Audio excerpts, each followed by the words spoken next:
How's it going, Jack Tackers, and welcome back to another video for you guys. Today I'm going to be doing my review slash breakdown for The Walking Dead Season 8, Episode 6, entitled The King, the Widow, and Rick, which is an interesting title.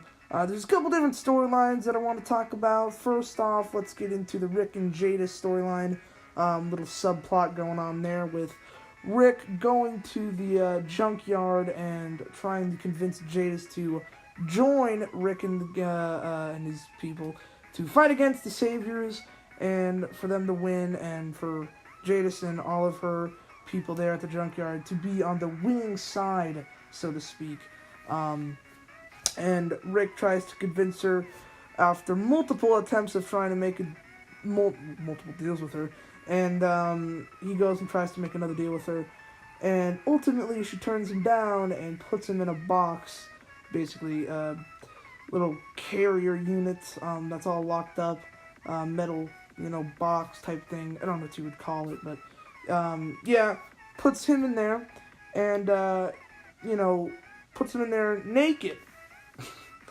Why? I have no idea. We see in the promo for next week he has underwear on, so I mean, at least that's good. But it was weird because, like, when we were first seeing Jadis and the others, they had like these aprons on and they were like making stuff or whatever. Like Jadis was making a cat, I think, like a metal wired cat.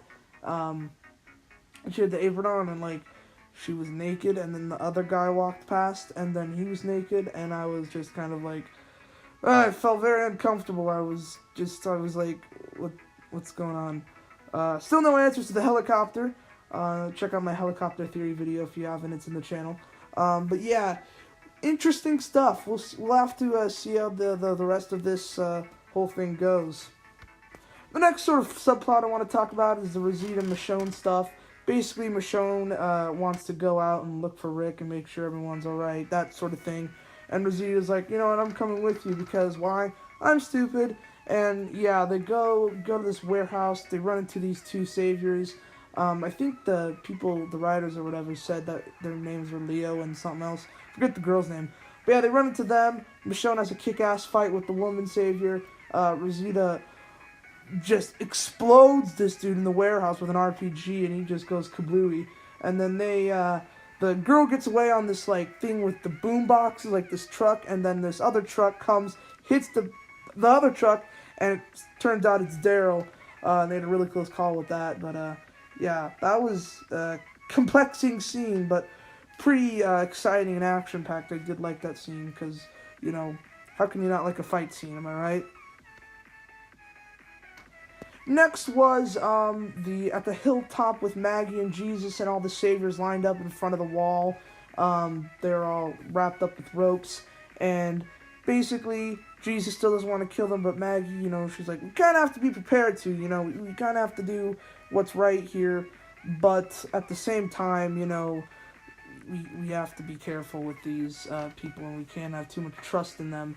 We kind of, have to be prepared to kill them, that sort of thing. So they make a jail type thing and inside the Hilltop compound, and they put Gregory in it too. It was pretty funny. It's like, no, you can't put me in here. Come on, Eduardo, can't do this. And yeah, Gregory's annoying, so they gotta kind of put him in there. And all the other saviors are there in jail currently at the Hilltop. And will they escape? I'm assuming they probably will, and some stuff will definitely go down.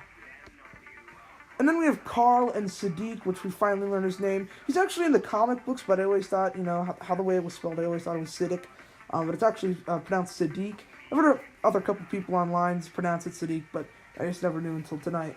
So it's really kind of blossoming with the idea of Siddiq joining Alexandria and Rick's group, and Carl's like, but I didn't want to kill you, fam. He just kind of, gave you some warning shots above the head, and, he didn't kill you, but we'd like you to join our community, that sort of thing. And they have a nice fight. Well, I don't know if it's a fight scene, but brief action sequence with the walkers there. And Carl asks him the 3 questions: how many walkers have you killed? How many people have you killed? Why? And he asks, he's been keeping count, Siddiq has been keeping count of his walker count, which is pretty interesting. Wonder why. And the last sort of subplot I want to talk about is of Jerry and the kingdom. Not just the kingdom in general, but Carol, and King Ezekiel, obviously. King Ezekiel is kind of just a broken man at this point. This happened at some point at the comics at this time, actually, and after, King Ezekiel loses Shiva, of course. Very devastating time for him, and Carol's trying to comfort him, telling him that, the kingdom needs you. The kingdom needs their king, and that people need you. And, Jerry's like, King Ezekiel didn't tell me that I have to do this. He said that I didn't have to do this anymore, but I still want to do it. I have to, that sort of thing. The little kid, who has forgot his name, but, Henry, I think his name was, attracted to Carol, of course. All these little kids are always going up with Carol and stuff. It's just, she has bad experiences with kids, okay? And, Henry wants to fight, go after the sages, that sort of thing. Tough guy type mode. And Carol's like, no, you can't go out in the forest. It's kind of like a callback to Sophia. When little kids go out into the woods, they don't come back, they go missing, that sort of thing. It's another one of those callbacks to the earlier season, season 2 in particular. But yeah, that's pretty much all I want to talk about for this episode. I thought it was a decent episode. I'd give it around a 7.5 out of 10. But yeah, let me know what you guys thought, and I'll see you in the next one. Peace. Boop.